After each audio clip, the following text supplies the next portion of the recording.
नैना के वार से घायल देववर्मन अभी तक सही ढंग से चल नहीं पा रहा था और वो नैना से चाह कर भी अकेले युद्ध नहीं कर सकता था।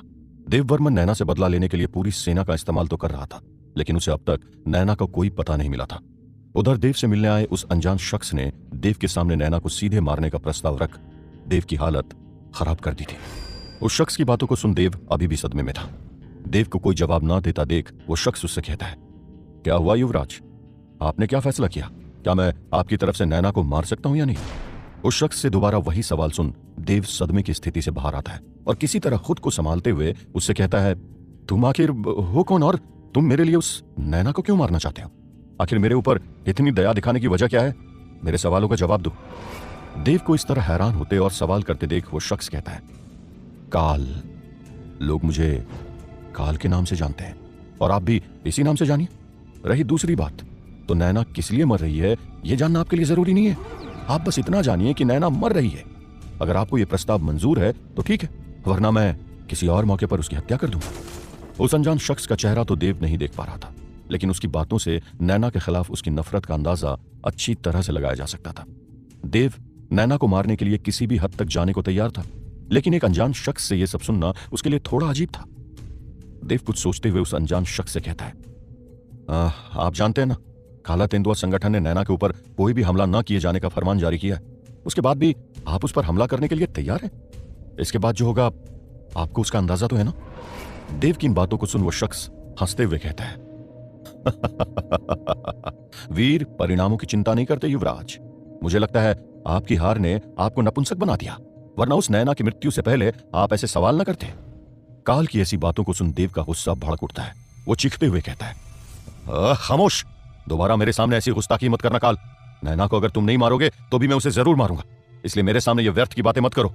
देव की इन बातों को सुन काल उससे कहता है, तो फिर इतना सवाल जवाब क्यों युवराज? आपको नैना की मौत चाहिए और मुझे नैना को मारने का एक कारण। आप नैना को युद्ध के लिए ललकारिए और बदले में आपको नैना की लाश मिलेगी। इसमें इतना सवाल जवाब क्यों हो रहा है युवराज? काल की इन बातों को सुन देव कुछ समझ नहीं पा रहा था। क्या इस अनजान शख्स पर मैं भरोसा कर लूं? ये अपनी कोई भी बात मुझे बताना नहीं चाहता। ये बातें तो नैना को मारने की कर रहा है, लेकिन क्या ये ऐसा कर पाएगा? वैसे इसे एक मौका देने में कोई हर्ज भी नहीं है। ये मुझसे कुछ मांग नहीं रहा है, तो इसकी बात मानने में मेरा क्या ही नुकसान है? इसका इस्तेमाल करके तो देख ही सकते हैं। यही सोचता हुआ देव उस अनजान शख्स काल से कहता है, मुझे ना तो तुम्हारा असली नाम पता है और ना ही मैं नैना से तुम्हारी दुश्मनी के बारे में जानता हूं, लेकिन वो हम दोनों की दुश्मन है, इसलिए ऐसा लगता है कि मैं एक बार तुम्हें मौका जरूर दे सकता हूं। वैसे मुझे इसके लिए अपने बड़ी बहन से बात करनी पड़ेगी, उसके बाद ही मैं अपना अंतिम निर्णय लूंगा।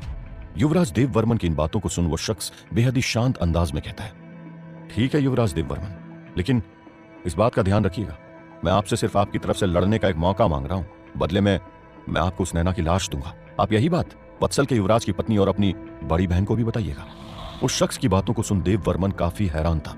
वो उसे बाहर इंतजार करने के लिए कहता है और अपनी बड़ी बहन को मिलने के लिए अपने कक्ष में बुलाता है।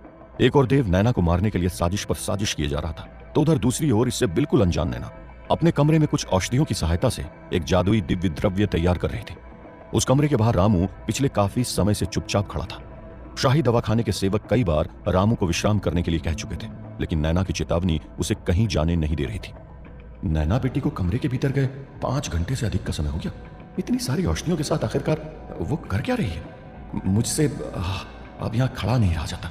पिछले 5 घंटों से सीधे खड़े रामू को अब काफी तकलीफ भी हो रही थी, लेकिन किसी तरह वो हिम्मत करके अभी भी नैना के कमरे के बाहर खड़ा था। उधर कमरे के भीतर बैठी नैना के दिमाग में पिछली बार की तुलना में और भी ज्यादा ताकतवर दिव्य द्रव्य बनाने का सूत्र छप सा गया था। ध्यान में जब उसे इसका आभास हो रहा था, उसने इस सूत्र को गुफा की दीवारों पर भी उकेर दिया था और उसके बाद उसे याद करके आज वो दिव्य द्रव्य बनाने में लगी हुई थी। छोटी बड़ी हर बात पर बारीकी से ध्यान देते हुए नैना आखिरकार उस दिव्य द्रव्य को बनाने में सफलता हासिल कर ही लेती है। दिव्य द्रव्य के निर्माण के बाद नैना कमरे के दरवाजे को खोलती है तो उसे सामने खड़ा रामू दिखाई देता है। रामू को देखने के साथ ही नैना उससे कहती है, दादा आप ठीक तो हैं? मुझे माफ कीजिएगा, लेकिन आपको इस तरह खड़ा करवाना मेरी मजबूरी थी। नैना के कमरे का दरवाजा खुलते ही रामू पास में रखी एक लकड़ी की कुर्सी पर बैठ जाता है। कोई बात नहीं बेटी, वो बस जरा उम्र हो गई है, इसलिए अब खड़ा नहीं रहा जाता। वैसे तुम्हें काफी समय लग गया, इतने समय तक तुम कर क्या रही थी? रामू की बातों को सुन नैना मुस्कुराते हुए कहती है, आप अब उम्र की बातें मत कीजिए दादा। वैसे दादा, आपने कभी ये नहीं सोचा कि आप भी अपनी शक्तियों को एक महायोद्धा के स्तर से बढ़ाकर परम योद्धा तक ले जाएं?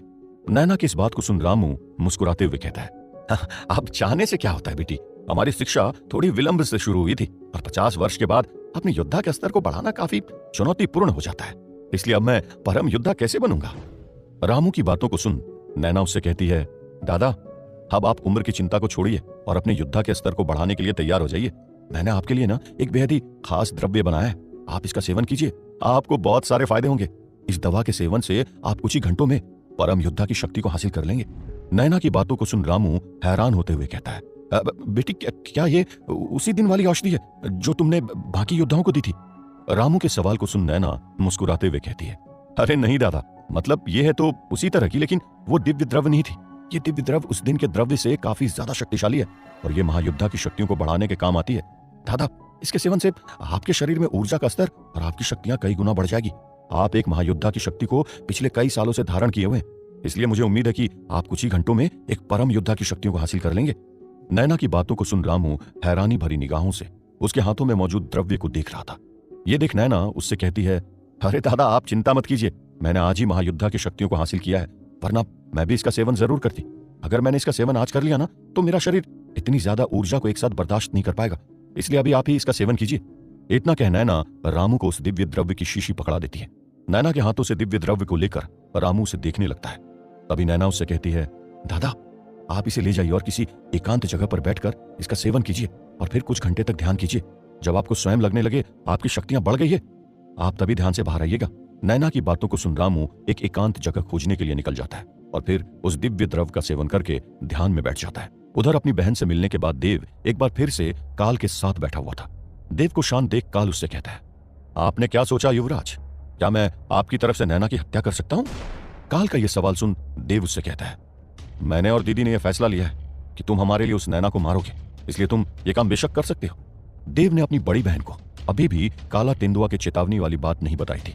देव की बात को सुन काल कहता है, ठीक है युवराज, आपने मुझे नैना को मारने की अनुमति दे दी है और मैं भी इसके लिए तैयार हूं। फिर देर किस बात की है, चलिए हम नैना को ठिकाने लगा कर आते हैं। उस शख्स की बातों को सुन और उसकी हड़बड़ाहट को देख देव उससे कहता है, इतनी जल्दबाजी में सब कुछ नहीं होता काल, पहले नैना का ठिकाना तो पता चले, फिर हम उसके ऊपर हमला करेंगे। देव की बातों को सुन काल उससे कहता है, नैना इस वक्त शाही दवाखाने में, इसलिए हमें शाही दवाखाने की ओर चलना चाहिए। काल की इन बातों को सुन देव हंसते हुए कहता है, क्या काल तुम भी, बात तो तुम नैना को मारने की कर रहे हो, लेकिन क्या तुम्हें नहीं पता है वो शाही दवाखाने से कहीं और निकल गई है, नैना वहां नहीं है। देव की आंखों के सामने शाही दवाखाने की पूरी तलाशी हुई थी, इसलिए वो इसे लेकर पूरी तरह से आश्वस्त था। देव की बातों को सुन काल उससे कहता है, युवराज देव, उसान पर शासन करना है तो गुप्तचरों को थोड़ा सतर्क रहने के लिए बोलिए। नैना कल तक शाही दवाखाने में नहीं थी, लेकिन आज वो वहां है, अब आप जल्दी मेरे साथ चलिए। काल की बातों को सुन देव हैरान था, उसके पास अब काल की बातों को मानने के अलावा और कोई चारा नहीं था। वो काल और अपने कुछ सैनिकों के साथ शाही दवाखाने की ओर जाने के लिए निकल जाता है। क्या होगा जब काल का नैना से होगा सामना? कौन है काल और नैना को मारने के पीछे? उसका क्या है मकसद?